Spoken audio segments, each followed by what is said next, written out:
Mayroong isang lihim na hindi mo makikita sa iyong bank statement, hindi lumalabas sa karaniwang mga pampasiglang talumpati, at hindi matututunan sa pamamagitan lamang ng purong pisikal na pagsisikap. Nagsisimula ito sa kalooban. Karamihan sa mga tao ay ginugugol ang buong buhay nila sa pagsisikap na makamit ang isang bagay para lang maramdaman nilang karapat-dapat sila. Ngunit ang tunay na kaayusan ay eksaktong kabaligtaran. Nagsisimula ang lahat sa pakiramdam. Kapag naramdaman mong iyon na ito, kahit bago pa magkaroon ng anumang panlabas na patunay, may tahimik na nagbabago sa loob ng iyong isip, katawan, at mga desisyon. At ito ang halos walang nakakaintindi. Napansin mo na ba na kapag dalawang tao ang binigyan ng parehong oportunidad, iba-iba ang resulta na nakakamit nila? Nakita mo na ba kung paano tila madali lang sa ilan na makaakit ng pera, oportunidad, tao, at solusyon, habang ang iba naman ay sunod-sunod lang ang bigong pagtatangka? Ang lihim ay hindi sa mismong trabaho. Nasa panloob na kalagayan mo ito habang nagtatrabaho ka. Sa maraming taon, namuhay ako ng eksakto tulad ng karamihan sa mga tao ngayon. Gigising ako ng walang sigla, tinatanggap kung anuman ang dumating, nagtatrabaho para lang makabayad ng bayarin, at inuulit ang parehong gawain nang hindi ko namamalayan na nakulong ako sa isang napakaliit na panloob na pagtingin sa sarili. Natatakot akong mabigo, natatakot na mawalan, natatakot na hindi sapat. At hayaan mong magtanong ako sa iyo ng direkta, gaano karaming desisyon sa iyong buhay ngayon ang itinutulak ng takot? Takot na magkamali? Takot na magsimula? Takot na husgahan? Takot na mawalan ng pera? Takot na sumubok muli pagkatapos mabigo? Ang tahimik na takot na ito ang pinakamalaking hadlang sa pinansyal sa buong mundo. Ang pera ay hindi umiiwas sa iyong teknikal na kakayahan, umiiwas ito sa iyong pagtingin sa sarili. Ang mga tao ay hindi kumikita ng kung ano ang gusto nila, kumikita sila ng kung ano ang pinaniniwalaan nilang akma sa kung sino sila sa tingin nila. Maaari kang kumuha ng lahat ng kurso, ubusin ang lahat ng nilalaman, magtrabaho mula umaga, tanghali, at gabi. Ngunit kung sa kaibuturan ng iyong puso ay nakikita mo ang iyong sarili bilang isang taong nakatadhana na maghirap, maging may utang, at makontento sa maliit, palaging sasaidihin ng iyong pag-ugali ang iyong sariling mga resulta.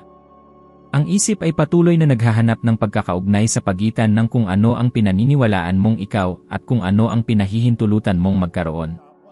Sa loob ng maraming taon, nagpalit ako ng gulong, naggrasa ng mga kotse, nagtrabaho sa mga pabrika, sa mga gasolinahan, tinanggap ko kung anuman ang dumating sa akin dahil, sa loob-loob ko, naniniwala ako na yon na ang pinakamataas na karapat-dapat ako.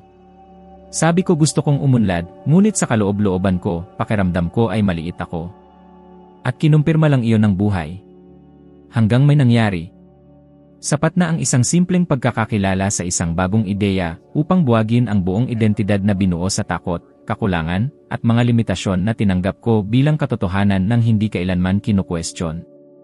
Ang problema ay hindi kailanman kakulangan ng oportunidad. Ang problema ay palaging ang uri ng pag-iisip. Ang panlabas na mundo ay sumusunod lamang sa panloob na mundo. Inaangkin ng mga tao na gusto nilang umunlad, ngunit ginugugol nila ang buong araw sa pagpapatibay ng mga parirala tulad ng mahirap kitain ang pera, ang pagyaman ay para lamang sa ilan, ang mabubuting tao ay hindi kumikita ng pera, o kung labis ang kikitain ko, mawawalan ako ng mga kaibigan, masisira ako. Nakikita mo ba ang pagtutunggali? Pagnanais sa isang panig, pagtanggi sa kabilang panig. Hindi tumutugon ang iyong isip sa kung ano ang hinihiling mo, tumutugon ito sa kung ano ang tinatanggap mong totoo. Ang pakiramdam na iyon na ito ay nangangahulugang pagkilos, pag-iisip, at pagdedesisyon mula sa isang estado ng pagmamay-ari ng isip at emosyon, kahit bago pa man lumabas ang anumang pisikal na resulta. Hindi ito pantasya, ito ay paghuhubog.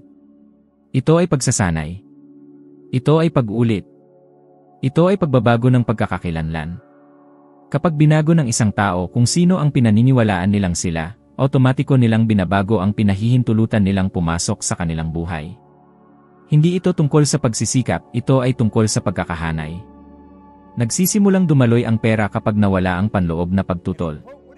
Ipinapakita ng modernong pananaliksik sa pag-ugali ng tao na ang mga taong may mas malaking pakiramdam ng panloob na kontrol at positibong pag-asa ay gumagawa ng mas mahusay na mga desisyon sa ilalim ng pressure. Mas nagpapatuloy sa harap ng mga kahirapan, at mas mabilis na nakakabangon mula sa mga pagkalugi sa pananalapi. Hindi ito mistisismo, ito ay neuroasosasyon. Natututo ang iyong utak na maghanap ng solusyon kapag naniniwala itong mayroon para sa iyo. Kapag naniniwala kang wala, humihinto ito sa paghahanap. Sasabihin ko sa iyo ng diretsyo, walang nababangkrap dahil sa kakulangan ng oportunidad. Nababangkrap ang mga tao dahil pumapasok sila sa laro ng buhay na pakiramdam ay talunan na bago pa man ang unang galaw. Ang mga nakakaramdam na sila ang may-ari ay kumikilos tulad ng may-ari. Ang mga nakakaramdam na sila ay empleyado lang ng kanilang sariling kapalaran ay kumikilos tulad ng isang taong naghihintay lang ng utos ng buhay. Kung ang iyong bank account ay laging nasa bingit, kung patuloy kang hinahabol ng mga bayarin, kung pakiramdam mo ay nagtatrabaho ka ng husto, ngunit maliit lang ang iyong pag-unlad, tinatanong ko sa iyo, nakikita mo pa rin ba ang iyong sarili bilang isang taong balang araw ay magtatagumpay o nasanay ka na bang mag-survive lang? Ang pag-survive ay hindi nakakagawa ng yaman. Ang pagkakakilanlan ang gumagawa. Ano ba talaga ang nararamdaman mo tungkol sa pera kapag walang nakatingin? Pagkakasala? Takot? Pagkabalisa? Galit? O nararamdaman mo ba ang kumpiyansa, karapat-dapat, kapanatagan, positibong pag-asa? Ang sagot sa tanong na iyon ang eksaktong nagpapaliwanag sa iyong kasalukuyang balanse. Hindi binibigyan ng gantimpala ng mundo ang magagandang intensyon. Binibigyan nito ng gantimpala ang pagkakaugnay sa pagitan ng pag-isip, pakiramdam, at pagkilos. Kapag naramdaman mong iyon na ito, binabago mo ang tono ng iyong boses, binabago mo ang iyong postura, binabago mo ang maliliit na desisyon ng iyong araw, binabago mo ang pattern ng panganib na handa mong tanggapin, at, higit sa lahat, binabago mo ang hindi mo na tinatanggap. Isang parirala na nagbabago sa lahat, hindi mo inaakit ang gusto mo, inaakit mo ang kung sino ka. At hanggat hindi mo binabago kung sino ka sa loob, patuloy mong susubukang baguhin lamang ang mga panlabas na resulta. At hindi iyon gumagana ng matagal. Nang sa wakas ay naintindihan ko na hindi sapat ang pagnanais, kundi ang maramdaman na parang totoo na ito, nagsimulang magkakahugis ang lahat sa paraan na halos hindi napapansin sa labas, ngunit lubos na revolusyonaryo sa loob. Ang pakiramdam ay hindi pagpapanggap. Ito ay emosyonal na pag-ensayo ng bersyon mo na hindi pa lumalabas sa salamin, ngunit umiiral na sa larangan ng iyong mga desisyon. Hindi mo binabago ang iyong buhay kapag nagpalit ka ng trabaho.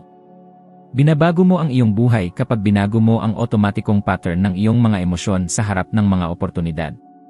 Dahil ang emosyon ang nagdedesisyon kung ikaw ay usad o uong.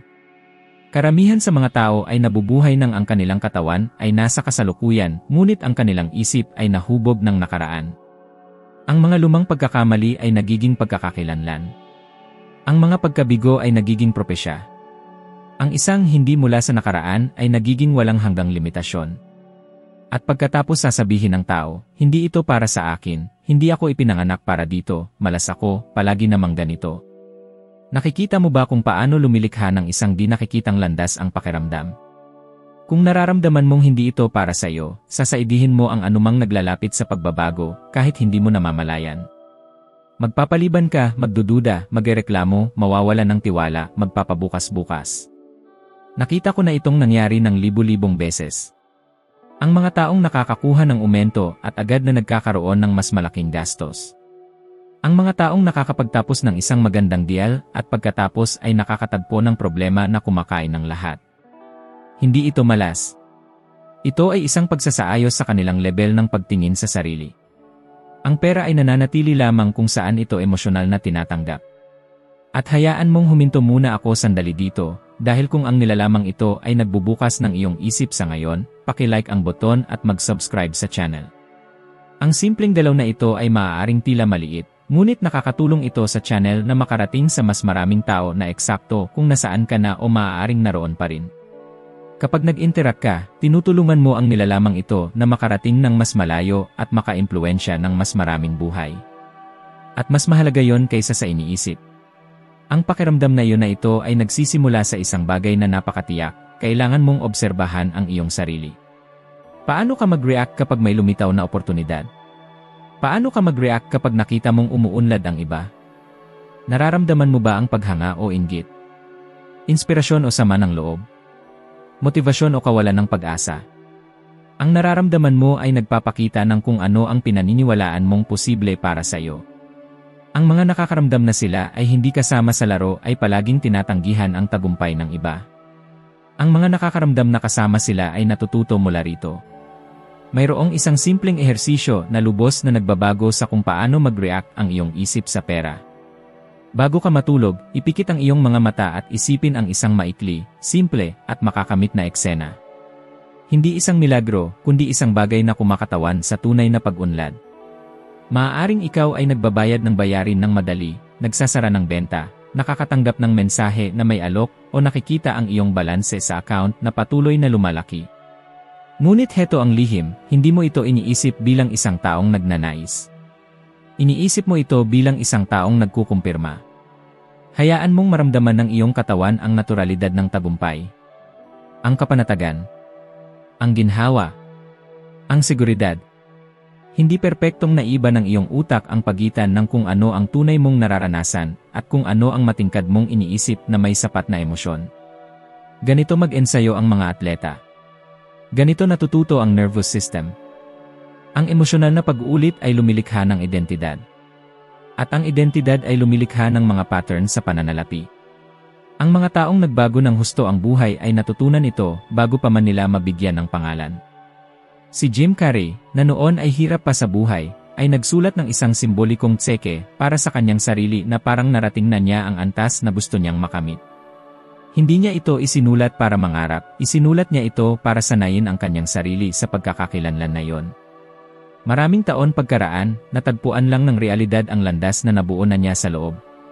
Sa kabaligtaran, gaano karaming tao ang kilala mo na nabubuhay sa pagsasabi na kapag kumita sila ng pera, magbabago sila, mag-i-invest sila, aalagaan nila ang kanilang isip, mag-aaral sila. Ngunit wala silang binabago bago kumita. At nang walang pagbabago bago pa, bihira silang kumita pagkatapos. Hindi naghahatid ng seguridad ang mundo sa mga hindi pa nakakaramdam ng seguridad. Naghahatid ito ng mga oportunidad sa mga taong kumikilos na parang handa na. Ipinapakita ng modernong pananaliksik sa behavioral psychology na ang panloob na pag-asa ay direktang nakakaapekto sa kakayahang gumawa ng mga desisyon sa mga sitwasyon ng panganib at gantimpala. Kapag naniniwala ang isang tao na posible ang tagumpay para sa kanila, mas matatag sila sa kabila ng pagkabigo sa daan. Kapag hindi sila naniniwala, sumusuko sila sa unang senyales ng pagtutol. At sinusubukan ng buhay ang lahat. Natutunan ko ito sa mahirap na paraan. Nang tila magulo ang lahat, nang ako ay lumilipat pa rin ng trabaho, may isang sandali na tiningnan ko ang aking realidad at napagtanto ko na eksakto nitong sinasalamin ang nararamdaman ko tungkol sa aking sarili, maliit. Hindi ko ramdam na karapat-dapat ako sa marami, kaya wala rin akong masyadong nakuha. Nang dumating ang pananaw na yon, masakit. Dahil ang sisi ay lumipat mula sa mundo at diretsong napunta sa akin. Ngunit kasabay ng sakit, may dumating na nakapagpalaya, kung ako ang lumikha nito, kaya ko itong baguhin. Ang maramdaman na sa iyo na ito ay hindi kayabangan. Ito ay pagkakahanay. Hindi ito walang ginagawa lang na paghihintay. Ito ay pagkilos ng may ibang panloob na saloobin. Ito ay pagpili ng may mas matinding pag-unawa. Ito ay pagtanggi ng mas madalas sa mga nagpapababa sa iyo, at mas madalas na pagsang-ayon sa mga nagpapalago sa iyo. Ito ay mas masigasig na pag-aaral. Ito ay mas paglalantad ng sarili sa mga pagkakataon. Ito ay pagtigil sa paghingi ng pahintulot para manalo. Karamihan sa mga tao ay hindi nawawalan ng pera. Nawawalan sila ng lakas ng loob upang magpatuloy sa tamang paraan.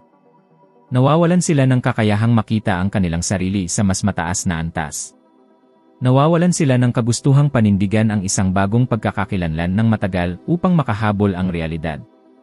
At narito ang isang maliit, simple, direkta, at makapangyarihang hamon sa loob ng susunod na 7 araw, tuwing umaga, bago hawakan ang iyong telepono. Ipipikit mo ang iyong mga mata sa loob ng 2 minuto at payapang damhin na ang iyong buhay pinansyal ay maayos ang daloy, mas magaan, na may mas matinding kontrol.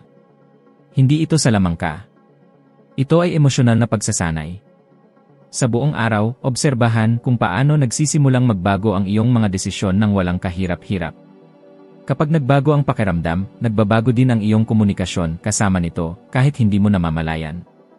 Ang paraan ng iyong pagsasalita, ang paraan ng iyong pagtingin, ang paraan ng iyong paglalagay ng sarili sa harap ng mga tao ay nagsisimulang magdala ng ibang enerhiya. Humihinto ka sa pagsasalita tulad ng isang humihingi at nagsisimulang magsalita tulad ng isang pumipili. At ganap nitong binabago ang tugon ng mundo. Hindi tumutugon ang mga tao sa iyong mga salita. Tumutugon sila sa panloob na estado na nasa likod ng mga salita. Iyon ang dahilan kung bakit maaaring sabihin ng isang tao ang parehong parirala mo at makakuha ng ganap na magkaibang resulta. Mayroong isang hindi nakikitang bagay na namamahala sa negosasyon, relasyon, at pagkakataon, ang emosyonal na pagkakahanay. Kapag nakakaramdam ka ng kakulangan, ang iyong boses ay nagdadala ng pagmamadali. Kapag nakakaramdam ka ng karapat-dapat, ang iyong boses ay nagdadala ng kapanatagan. Kapag nakakaramdam ka ng kawalan ng pag-asa, ang iyong tindig ay lumiliit. Kapag nakakaramdam ka ng pagmamayari, ang iyong tindig ay lumalaki. At binabasa ng mundo ang mga signal na ito sa lahat ng oras, kahit walang makapagpaliwanag nito ng makatwiran. Napagtanto ko ito ng pinakamalinaw sa isang partikular na yugto ng aking buhay. Sa loob ng mahabang panahon, masikap akong nagtrabaho, ngunit nakakaramdam ng kawalan ng katiyakan sa anumang usapan tungkol sa pera. Mabilis akong magsalita, tinatanggap ang anumang kondisyon, natatakot na mawalan ng pagkakataon. Isang araw, pagkatapos kong baguhin sa loob ang paraan ng pagtingin ko sa aking sarili, nakipag-usap ako sa isang mahalagang kliyente. Sa unang pagkakataon, hindi ako pumunta upang mangumbinsi. Pumunta ako upang maglahad. Hindi ko kailangang magmakaawa o labis na magbigay katwiran. Kalmado ko lang ipinakita ang halaga ng aking iniaalok. Ang negosasyon ay dumaloy ng natural. Bago ko namalayan, nakapagsara ako ng kontrata na buwan bago iyon ay hindi ko kailanman naisip na makukuha. Walang nagbago sa labas. Lahat ay nagbago sa loob. Dito maraming tao ang sumasabotahe sa kanilang sarili nang hindi nila namamalayan.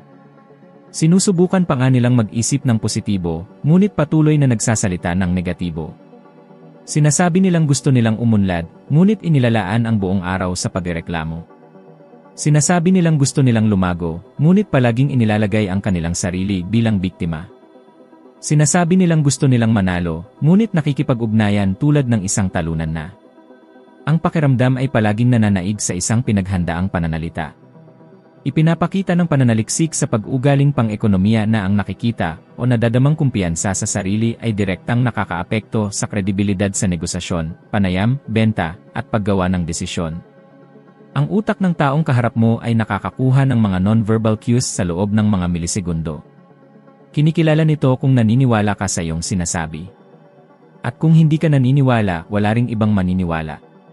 Ang pakiramdam na sa iyo na ang isang bagay ay nagbabago maging ang iyong tinolerang mga bagay. Nagsisimula kang umalis ng mas maaga sa mga kapaligirang nagpapabigat sa iyo. Nagsisimula kang mainis sa maliliit na kahihiyan na dati ay tahimik mong tinatanggap.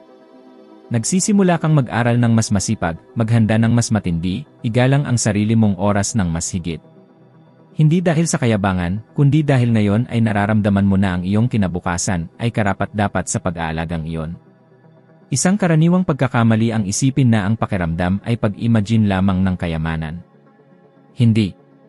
Ang pakiramdam ay pag-aayon ng mga emosyon sa pagkakakilanlan.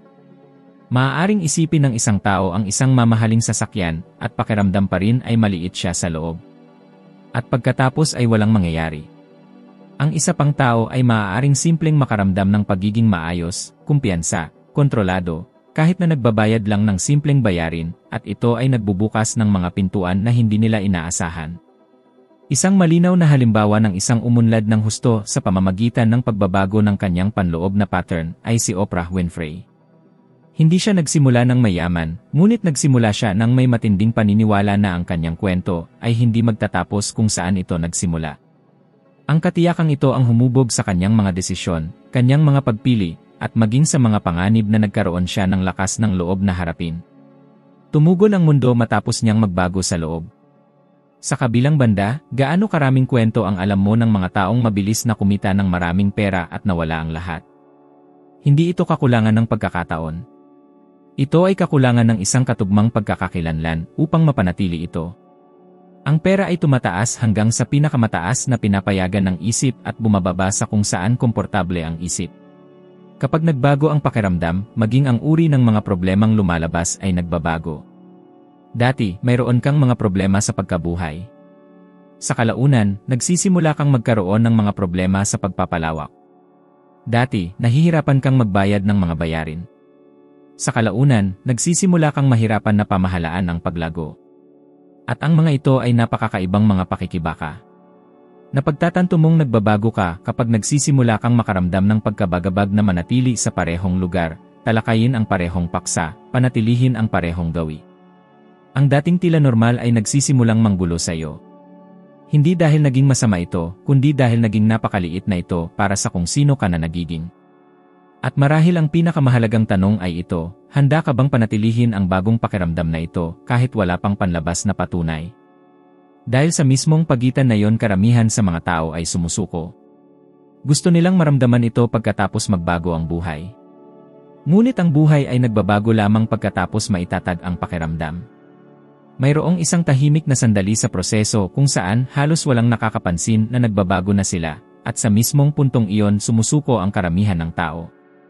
Ang pakiramdam ay nagsimula ng muling ayusin ang sarili sa loob, ilang panlabas na senyales ay lumalabas na ng mahinhin, ngunit dahil hindi pa ito nagiging isang malaking nakikitang resulta, iniisip ng tao na hindi ito gumagana at umaatras. Ang pag-atras na ito ang pagkakamali na bumubura ng mga buwan ng panloob na pagbuo sa loob ng ilang araw. Ang bagong pakiramdam ay marupok sa simula. Kailangan itong protektahan tulad ng isang maliit na apoy sa malakas na hangin. Ang mga unang senyales ay hindi kailanman lumalabas bilang isang napakalaking gantimpala.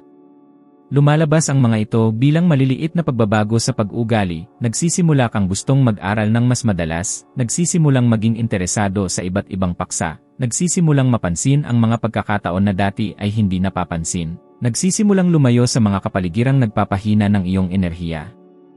At maraming tao ang nag-iisip na wala itong kinalaman sa pera. Ngunit may kinalaman ito sa lahat. Dahil ang kasaganahan ay bunga ng pinalawak na kamalayan, hindi swerte. Sa puntong ito sinusubukan kang hilahin pabalik ng lumang pagkakakilanlan. Sinasabi nito ang mga bagay tulad ng kalokohan ito. Hindi ito para sa iyo, bumalik sa kung ano ang ligtas, sa kung ano ang kilala, sa pagrereklamo, sa pagsisikap na walang pananaw. At kung hindi ka may kamalayan, susundin mo. Babalik ka sa pagrereklamo. Babalik ka sa pagpapababa ng iyong sarili. Babalik ka sa pagsunod. At pagkatapos ay magtatapos ka na hindi gumagana ang pakiramdam. Gumagana ito. Ang bumabagsak ay ang pagpapanatili. Ipinapakita ng modernong pananaliksik sa pagbabago ng pag-ugali na lumilikha ng pagtutol ang utak tuwing nagsisimula ang isang bagong pattern na magbanta sa isang lumang pagkakakilanlan. Mas gusto nito ang kilalang pagdurusa kaysa sa hindi kilalang kalayaan. Iyon ang dahilan kung bakit napakaraming tao ang sumasabotahe sa kanilang sariling pag-unlad sa mismong punto ng pagbabago. Hindi ito kahinaan sa moral. Ito ay neurological conditioning. At lahat ng kinondisyon ay maaaring muling kondisyonin. Mayroong isang napakalinaw na halimbawa sa kasaysayan ng isang taong ganap na nagbago ng kanyang pakiramdam bago makita ang pagbabago ng mundo, si Henry Ford. Nang ipahayag niya na gagawa siya ng isang makapangyarihang makina sa isang solong bloke, sinabi ng kanyang mga inhinyero na imposible ito. Hindi siya nakipagtalo tungkol sa teknolohiya. Pinanindigan niya ang paniniwala. Pagkalipas ng ilang buwan, ang itinuturing na imposible ay naging realidad. Ang pakiramdam ang nauna sa resulta. Sumunod lamang ang mundo. Ngayon, mayroon ding kabilang panig ng barya. Ang mga taong nakakamit ng maraming pera nang hindi binabago ang kanilang panloob na pakiramdam ay halos palaging nawawalan ng lahat. Narating ni Mike Tyson ang pinansyal na rurok ng esport, ngunit pinanatili ang panloob na mga pattern ng pagiging pabigla-bigla, pagpaparusa sa sarili, at kawalan ng kontrol sa emosyon. Pumasok ang pera sa napakalaking dami, ngunit umalis din sa parehong bilis dahil ang pagkakakilanlan na sumusuporta sa halagang iyon ay hindi kailanman nabuo. Palaging bumabalik ang pera sa antas ng pakiramdam. Mayroong isang simple at walang tigil na prinsipyo, hindi mo pinapanatili sa labas ang hindi mo pa naisasayo sa loob. Talagang naranasan ko ito sa isang yugto ng aking buhay kung saan tila sa wakas ay umaayos na ang lahat, ngunit may dala pa rin akong matinding kawalan ng katiyakan sa loob. Mayroon akong mga negosyong tumatakbo, mga pagkakataong lumalabas, ngunit anumang pagbabago ay nagdulot sa akin ng takot. Sa isang punto, isang mahalagang panukala ang napunta sa aking mga kamay. Lahat ay nagpapahiwatig na ito ay magiging isang malaking tagumpay. Ngunit sa loob, pakiramdam ko ay napakaliit ko para rito. Halos tumanggi ako. Halos. Nang gabing iyon, mag-isa akong umupo at napagtanto ang isang malupit na bagay. Sasabotahehin ko ang pinakamalaking pagkakataon sa aking buhay dahil hindi ko ramdam na karapat-dapat ako rito. Ang pagkaunawa na iyon ay tumama sa akin tulad ng isang shock. Kinabukasan, tinanggap ko. Nangangatog, walang katiyakan, ngunit tinanggap ko. Ang desisyong iyon ay ganap na nagpabago sa aking pinansyal na pattern mula noon. Hindi dahil sa mahiwaga ang panukala, kundi dahil sa wakas ay gumawa ako ng desisyon na kaayon ng pagkakakilanlan na sinubukan kong buuin. Hindi inaalis ng pakiramdam ang takot. Humihinto lang ito sa pagsunod sa takot. At iyon ang malaking punto ng pagbabago. Karamihan sa mga tao ay naniniwala na kailangan muna nilang kumita ng maraming pera bago sila makaramdam ng kumpiyansa. Ngunit ang nangyayari sa praktika ay ang kabaligtaran. Ang mga taong umuunlad ay nagkakaroon muna ng emosyonal na kumpiyansa. At bilang resulta, nagiging kaya nilang harapin ang mga panganib, pagkabigo, at hamon na makakasira sa isang taong nakakaramdam pa rin ng pagiging maliit. Mararamdaman mong nasa tamang landas ka na kapag hindi mo nagaanong hinahangaan ang tagumpay ng iba at nagsimula kang magtuon ng pansin sa sarili mong pag-unlad. Kapag tumigil ka sa paghabol sa madaling paraan at nagsimula kang igalang ang mga proseso. Kapag ipinagpapalit mo ang pagkabagabag sa matatag na paninindigan. Isa pang malinaw na senyales ng pagiging nasa tamang direksyon ay kapag nagsimula kang mawalan ng gana sa pagrereklamo. Ang pagrereklamo ay tila nagiging pambata. Napagtanto mo na wala itong nalulutas, bagkus ay lalo ka lang nitong ibinabaon sa problema. At paunti-unti, nagsisimula kang magsalita ng higit pa tungkol sa mga solusyon, higit pa tungkol sa mga posibilidad, higit pa tungkol sa mga ideya. Sa puntong ito nagsisimulang dumating ang pera sa mga hindi inaasahang paraan. Muling nagpaparamdam ang isang lumang kakilala. May lumilitaw na pagkakataon mula sa pinakamalayo mong inaasahan. Bumubukas ang isang pinto sa lugar kung saan dati ay puro pader lang ang nakikita mo. Hindi dahil biglang nagbago ang mundo, kundi dahil binago mo ang pananaw kung paano mo tinitingnan ang mundo. At dito lumalabas ang isang mahalagang tanong, handa ka bang panatilihin ang bagong pakiramdam na ito kahit na ang lahat sa paligid mo ay tila pareho pa rin? Dahil ang mga nagtitiyaga sa yugtong ito ay pumapasok sa isang siklo ng paglago na hindi na umaasa sa motibasyon, kundi sa identidad. Ang pagsasama-sama ng bagong pakiramdam na ito ay ang pagbabago ng isang bagay na ngayon ay ginagawa mo ng may hirap patungo sa isang otomatikong proseso. Sa simula, kailangan mong tandaan, ulitin, at subaybayan ang iyong sarili. Pagkatapos ng ilang panahon, nagiging natural na ito sa iyo. Iyan ang dahilan kung bakit maraming tao ang nagbabago sa loob lamang ng ilang araw, ngunit pagkatapos ay bumabalik sa kanilang dating gawi. Sinubukan nilang baguhin ang kanilang pag-ugali nang hindi nire-reprogram ang kanilang identidad. At ang identidad ay laging nagtatagumpay sa huli. Mayroong isang fenomenong psikolohikal na tinatawag na pagbalik sa nakasanayang panloob na gawi. Ipinaliliwanag nito kung bakit ang mga tao ay pumapayat at muling tumataba, yumayaman at pagkatapos ay nawawalan ng lahat, nasasabik at pagkatapos ay sumusuko muli. Sinubukan nilang baguhin ang epekto ng hindi binabago ang sanhi. Ang dating pakiramdam ay nananatiling buhay, naghihintay lamang ng isang paglihis ng pansin upang muling makuha ang kontrol.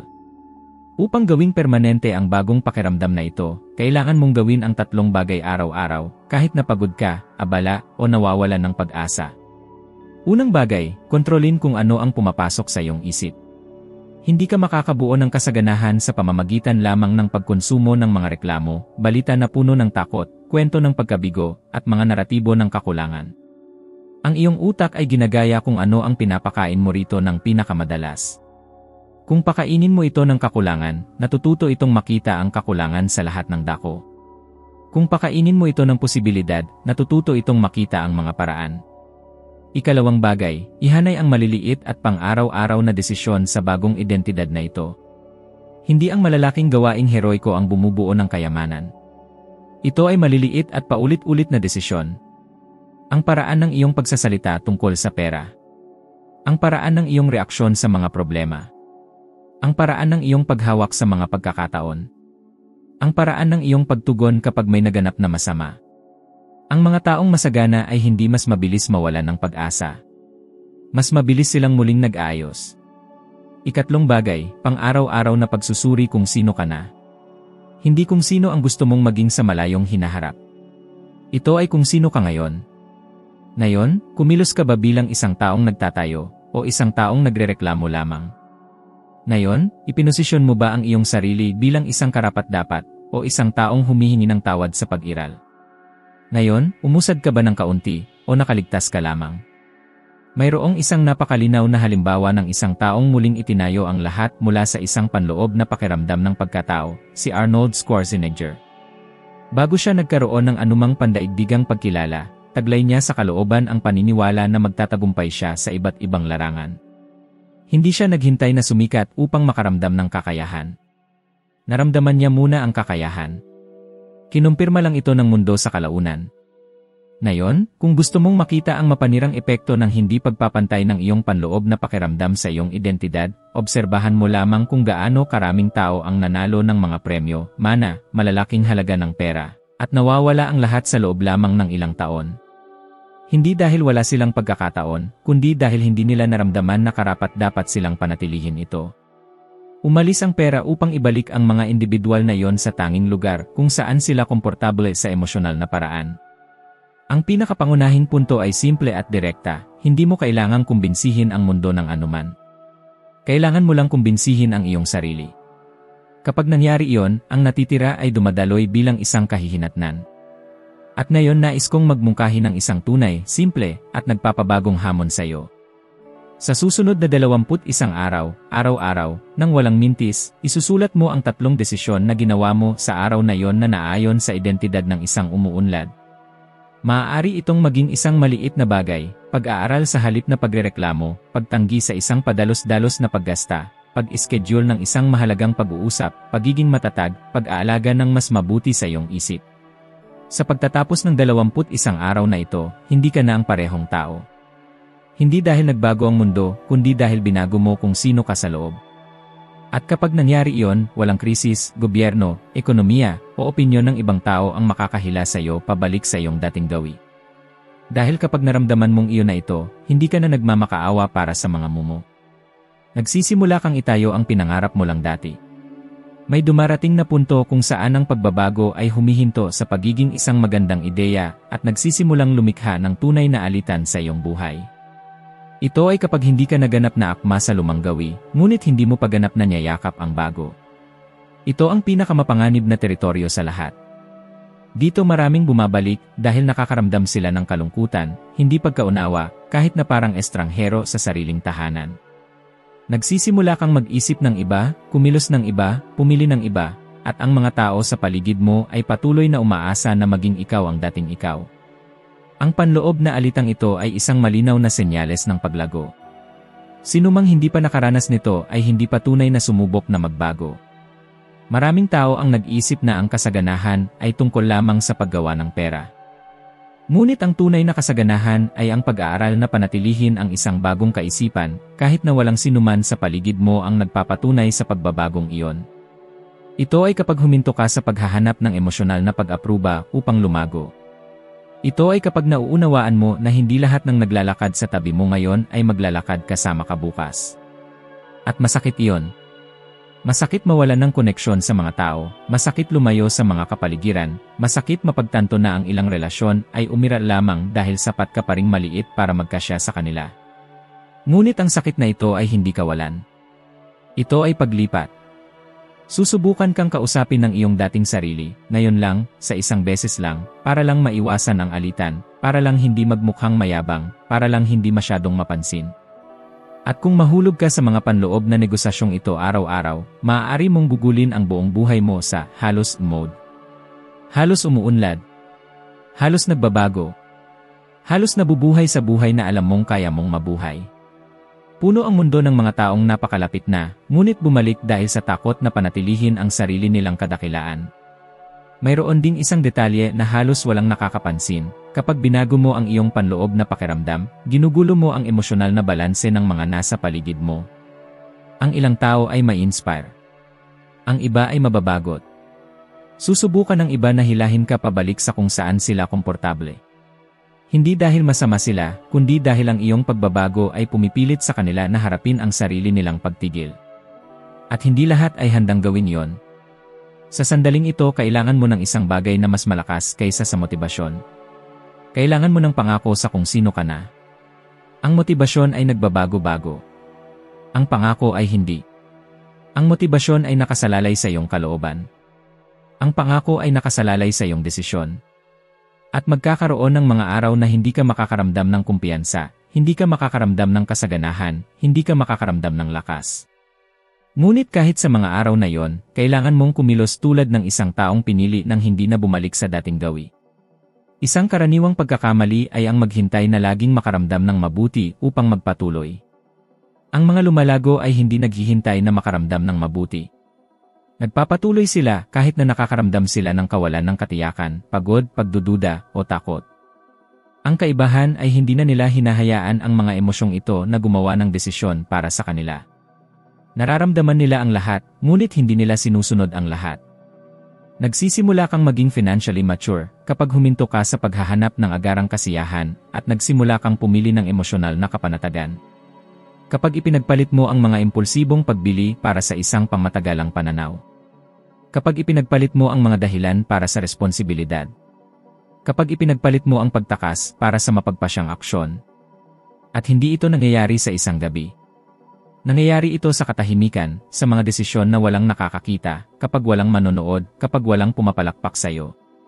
Nagsisimulang igalang ka ng buhay ng higit pa kapag nagsimula kang igalang ang iyong sarili ng higit pa. Nagsisimulang manatili ang pera kapag huminto ka sa paggamit nito bilang pampamanhid ng damdamin. Nagsisimulang lumitaw ang mga pagkakataon kapag huminto ka sa pagtingin sa iyong sarili bilang isang taong swerte lang, at nagsimula kang tingnan ang iyong sarili bilang isang taong nagtatayo. May dumarating na sandali kung saan lumingon ka at hindi mo na nakikilala ang tao na ikaw dati. Hindi dahil naging mas mahusay ka kaysa sa iba, kundi dahil huminto ka sa pagiging mas mababa kaysa sa kaya mong maging. At ang araw na iyon ay hindi dumarating na may mga paputok. Dumarating ito ng simple, halos hindi mahahalata, kapag napagtanto mo na hindi mo na tinatanggap na mabuhay sa dating paraan. Marahil ang pinakamalaking senyales na mayroon nang nagsimulang magbago sa iyo ay ito, hindi mo na maaaring magpanggap na hindi mo narinig ang iyong narinig. Maaari mo pang subukang bumalik sa mga dating gawi, ngunit hindi na muli nang may parehong kawalang malay. Dahil kapag naintindihan mo kung paano hinuhubog ng iyong panloob na pakiramdam ang iyong realidad, nawawala ang karapatan mong ganap na linlangin ang iyong sarili.